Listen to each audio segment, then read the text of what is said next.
విశ్వామిత్రుడు వశిష్ఠుడు ఇద్దరు మహర్షులే, ఇద్దరు బ్రహ్మర్షులే. కానీ వారిది వశిష్ఠ గోత్రం, నాది విశ్వామిత్ర గోత్రం, కొంచెం తేడా ఉంటుంది. మా గోత్రమే కౌశికస గోత్రం. పైగా వారు ప్రవచన చక్రవర్తి, నా బిరుదం ప్రవచన కిరీటి. నేను బాణాలు వేస్తాను. కిరీటి అంటే బాణాలు వేస్తాడు. అంచేత నాకు ప్రవచన కిరీటి అని బిరుదం, వారికి ప్రవచన చక్రవర్తి అని బిరుదం. నిస్సందేహంగా చక్రవర్తి వారే ధర్మరాజు, నేనే అర్జునుడిని.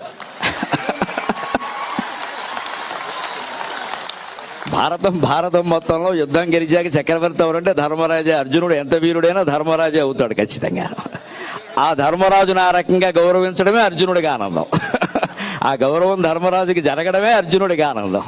అందుకని వారు ప్రవచన చక్రవర్తి, నేను ఎప్పుడూ ప్రవచన కిరీటిని. ఈ రకంగానే తెలుగునాట 2 రాష్ట్రాల్లోనూ ప్రవచనం ఒక ప్రభంజనమై చైతన్యాన్ని నింపాలి అనేది నా ఆశ పూర్తిగాను.